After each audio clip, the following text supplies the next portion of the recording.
वाली 2.3 question number पहला हम कर चुके थे। क्वेश्चन नंबर दूसरे की तरफ चलते हैं। क्वेश्चन नंबर दूसरा है हमारा। क्वेश्चन नंबर दूसरा, हालांकि मैंने क्वेश्चन नहीं लिखा है तो आप बुक खोल के क्वेश्चन को पढ़ सकते हो। क्वेश्चन नंबर हमारा दूसरा है कि हमें एक बहुपद दिया, दो बहुपद दिए गए हैं और बोला गया कि पहले बहुपद से दूसरे बहुपद का मतलब पहले जो बहुपद है वो दूसरे बहुपद का गुणनखंड है या नहीं, ये हमें बताना है। फिर से सुन लीजिए, एक बहुपद हमें दिया गया है t² - 3 और दूसरा बहुपद दिया है 2t के ऊपर 4 की घात प्लस 3t के ऊपर 3 की घात माइनस 2t² - 90 - 12। ये हमें दिया हुआ है, एक बहुपद दिया और हमसे बोला गया है कि ये छोटा वाला बहुपद है, ये पहला वाला बहुपद दूसरे वाले बहुपद का गुणनखंड है या नहीं, ये हमें बताना है। तो चलिए, अच्छा एक चीज़ आपको बता दूं, पहले इस सवाल को सॉल्व करने से पहले एक चीज़ आप समझ लीजिए। यदि कोई एक संख्या हमें दी गई है और हमसे पूछा गया है कि वह संख्या किसी दूसरी संख्या का गुणनखंड है या नहीं, ये पता लगाइए। जैसे हम एग्जाम्पल करें, एग्जाम्पल की बात करें, 10 है और एक हमारा 5 है। हम आपसे कह रहे हैं कि आप बताइए हमें कि 5 इस 10 का गुणनखंड है या नहीं। हमें पता करना है ये 5 इस 10 का गुणनखंड है या नहीं। तो ये पता करने का सबसे आसान तरीका है कि जो भी संख्या हमसे पूछी जा रही है कि वह संख्या दूसरी संख्या की गुणनखंड है या नहीं, बताइए। तो कुछ नहीं करना, उस संख्या से हमें दूसरी संख्या में क्या दे देना है, भाग दे देना है। यदि भाग देने पर हमारा रिमाइंडर शेषफल 0 आता है तो हम कह सकते हैं कि दी गई संख्या ये हमारी इस वाली संख्या की क्या है, गुणनखंड है।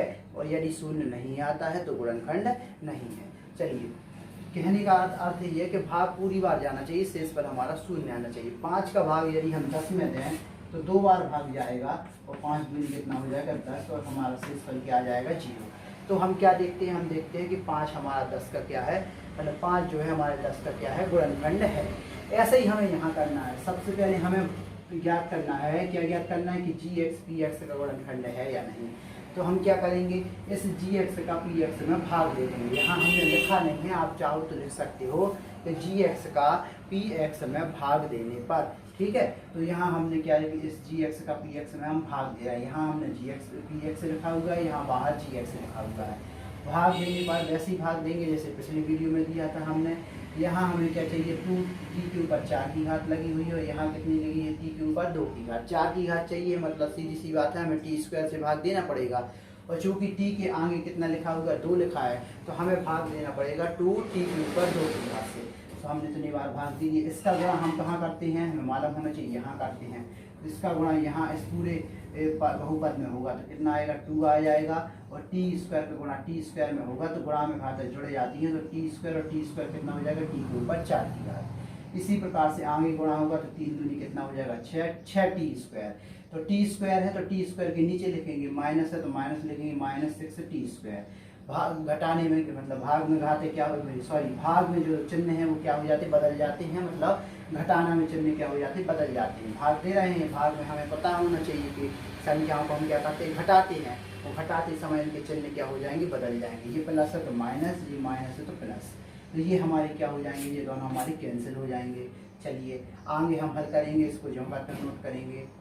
ये हमारा घट जाएगा, 6 में से हमारा 2 जाएगा तो 4t² बचेगा, बाकी ज्यों का त्यों।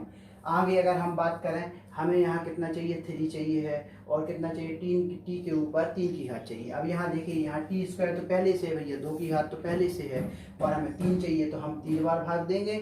और t² पहले से, यदि हम t बार भाग देंगे तो t² में t का गुणा होगा तो t के ऊपर 3 की घात बन जाएगा। तो यहाँ हम 3t बार भाग देंगे। इस 3t का गुणा कहाँ होगा, यहाँ होगा। तो 3 का गुणा इसमें होगा तो 3 आ जाएगा और t का गुणा t² में होगा तो t के ऊपर 3 की घात। इसका गुणा यहाँ होगा, माइनस है तो माइनस तो रहेगा ही ये, ठीक है। और 3 का गुणा होगा तो 3 3 का 9t आएगा। तो 9t को कहाँ लिखेंगे, इसी t के नीचे लिखेंगे, माइनस का 9t। वही प्रोसेस होगी, घट जाएगा, क्या होगा, भाग में हम घटाएंगे और घटाने पर चिन्ह क्या हो जाते हैं, नीचे वाले के बदल जाते हैं। प्लस था तो माइनस, ये माइनस था तो प्लस। तो ये हमारे क्या हो जाएंगे, कैंसिल हो जाएंगे। ये दोनों भी हमारे कैंसिल हो जाएंगे। उसके बाद हमारा बचेगा 4t² - 12। हम देखते हैं कि यदि हम यहाँ 4 का गुणा कर दें तो हमें यही मिल जाएगा 4t - 12। तो चलो 4 बार भाग देंगे, 4 का गुणा करिए, 4t² - 4t कितना हो जाएगा 12। फिर चिन्ह बदल जाएंगे, फिर हमारा ये कैंसिल हो जाएगा। तो हम देखते हैं कि हमें यहाँ क्या प्राप्त हो गया, रिमाइंडर में शून्य प्राप्त हो गया, तो हम कह सकते हैं चूंकि जी एक्स का पी एक्स में भाग देने पर शेषफल शून्य है, अतः जी एक्स पी एक्स का गुणनखंड है। यदि शून्य नहीं आता, यहाँ कोई ना कोई शेषफल प्राप्त होता, तो हम कहते गुणनखंड नहीं है। चलिए, इस प्रकार से बाकी के जो क्वेश्चन दिए गए हैं, दूसरा या तीसरा क्वेश्चन है, उसको आप ऐसे ही सॉल्व कर सकते हो।